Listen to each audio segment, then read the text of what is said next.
جو لوگ موٹاپا کم کرنے کے لیے ورزش کرتے ہیں، بھاگتے ہیں، بھاری بھرکم مشینوں کے ذریعے سے اپنی چربی کو پگھلانے کی کوشش کرتے ہیں اور پسینے سے شرابور ہوتے ہیں، تو یہ کوئی آسان کام تو نہیں ہوتا ہے، لیکن وہ کتنے شوق سے کر رہے ہوتے ہیں، پابندی سے پیسے دے کے جم والوں کو یہ سب کچھ کر رہے ہوتے ہیں۔ کیوں؟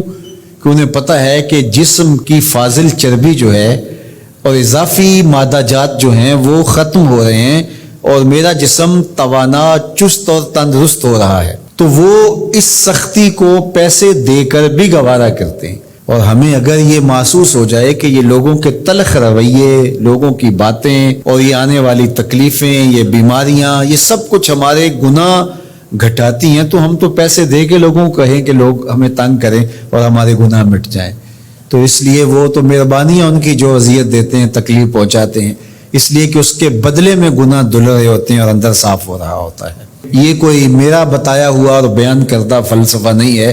حضرت ابو سعید خدری اور حضرت ابو ہریرہ رضی اللہ تعالیٰ عنہ وہ فرماتے ہیں ہم نے حضور سے سنا کہ مومن کو جو تکلیف، بیماری، پریشانی، صدمہ، دکھ، اذیت پہنچتی ہے، اللہ اس کے بدلے میں اس کے گناہوں کو ختم کر دیتا ہے۔ دکھوں کے بدلے میں یہ صلہ ملتا ہے تو دکھ تو پھر اچھے ہی ہوئے نا، دکھ تو پھر باطن کو سنوارنے والے ہی ہوئے نا۔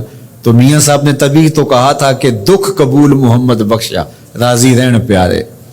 اگر اس کی رضا نصیب ہوتی ہے اور گناہ دھلتے ہیں تو پھر دکھ بھی قابل قبول ہے، اذیت بھی قابل قبول ہے۔ قال النبی صلی اللہ علیہ وآلہ وسلم من یرد اللہ بہ خیرا یصب منہ، اللہ جس شخص کی بھلائی کا ارادہ کرتا ہے اس کو مشکلوں میں، تکلیفوں میں مبتلا کر دیتا ہے۔ ایک تو حدیث آپ نے یہ بھی سنی ہوئی نا کہ اللہ جس شخص کی بھلائی کا ارادہ کرتا ہے اس کو دین میں فقاہت نصیب کر دیتا ہے۔ اور دوسری یہ روایت بھی صحیح بخاری کی ہے، اللہ جس شخص کی بھلائی کا ارادہ کرتا ہے اس کو تکلیفوں میں مبتلا کر دیتا ہے، دکھوں میں مبتلا کر دیتا ہے، اذیتوں میں مبتلا کر دیتا ہے، پریشانیاں اس کے اوپر نازل ہوتی ہیں، اذیتیں اس کے اوپر آتی ہیں۔ تو اللہ سے پیار کوئی سستا سودا تو ہے نہیں، سب سے بڑی نعمت ہے اس سے پیار کرنا۔ اور پھر وہ بندوں کو آزماتا ضرور ہے۔ میں اور آپ ہوتے کون ہیں؟ پیغمبروں کو آزمایا گیا ہے۔ حضرت ابراہیم علیہ السلام اللہ کے خلیل ہیں، خلیل کہتے ہیں گوڑے یار کو، لیکن آپ دیکھتے ہیں کہ جن آزمائشوں سے ان کو گزارا گیا ہم تو تصور بھی نہیں کر سکتے۔ بیٹے کی گردن پہ چھری رکھ کے ذبح کرنے کا کہا، یہ الگ بات ہے کہ بعد میں وہاں دمبا رکھ دیا گیا، لیکن انہوں نے تو چھری پھیر دی تھی بیٹے کی گردن پہ۔ یہ کوئی آسان کام ہے؟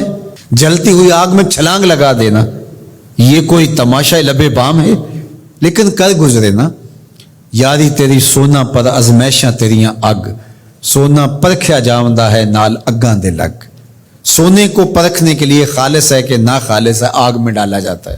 تو زندگی میں جو تلخیاں، تکلیفیں، اذیتیں، پریشانیاں، دکھ، مصائب، آلام، کمزوریاں، محرومیاں، بیماریاں اور دقتیں، ٹینشنیں، پریشانیاں، اپنوں بیگانوں کی طرف سے پہنچائی جانے والی اذیتیں، لوگوں کے کھردرے رویے، سخت بے مروتیاں، بے وفائیاں اور موسموں کے تغیر و تبدل کی وجہ سے جو اثرات مرتب ہوتے ہیں اور ہماری معاشرتی ناہمواریوں کی وجہ سے جن تکلیفوں کو آئے روز ہمیں سہنا پڑتا ہے، گلی سے گزرتے ہوئے لوگوں کے رویے اور جو کچھ ہے، ان سب چیزوں کو آپ جو ہے وہ صبر کے ساتھ برداشت کرتے ہوئے آگے بڑھیں اور اپنا مطمع نظر اللہ کی رضا کو رکھیں گے تو اس کا لازمی نتیجہ یہ ہے کہ اللہ اس کے بدلے کے اندر آپ کو بہتر صلہ عطا فرمائے گا، بہتر اجر عطا کرے گا۔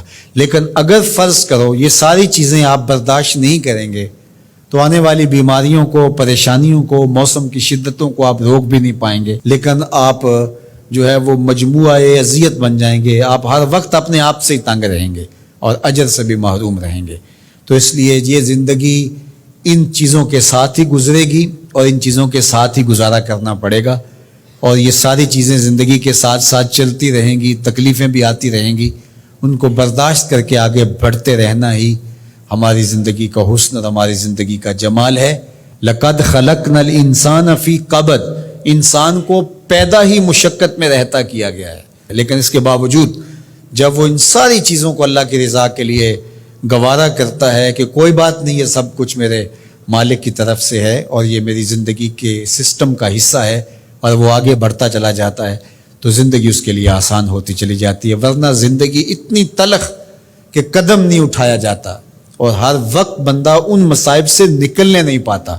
یہاں زندگی کی جو تلخیاں ہم دیکھ رہے ہیں، راستے میں پڑے ہوئے کوڑے کے ڈھیر، ابلتے ہوئے گٹر، اور جس طرح لوگوں نے تھڑیاں بڑھائی ہوئی ہوتی ہیں، اور جس طرح لوگوں کے رویے ہوتے ہیں، اور جس طرح جو ہے وہ لوگ رستے کے اندر چیزیں کھڑی کر کے چلے جاتے ہیں، اور لوگوں کے اس وقت ایک دوسرے کے خلاف نفرتوں سے سینے بھرے ہوئے، تو زندگی تو گزرے نا، اگر بندہ اس کو درگزر کرنے کا مزاج پیدا نہ کرے۔ لیکن ظاہر ہے حساس آدمی تو حساس ہی ہوتا ہے، ان تکلیفوں کا اثر تو دل پہ پڑتا ہے، لیکن اس کا جواب نہیں دیتا۔ تو جب جواب نہیں دیتا ہے تو میرے حضور نے کتنی خوبصورت بات فرمائی، اللہ اس ایک ایک آنے والی تکلیف کے بدلے میں اس کے گناہوں کو دھو ڈالتا ہے۔ گناہ بھی ہمارے تھوڑے نہیں ہیں، تو میں سمجھتا ہوں کہ جس طرح زندگی ہماری کٹ رہی ہے، گزر رہی ہے، میرے مالک نے ہماری معافی کے راستے بھی بڑے رکھے ہوئے ہیں۔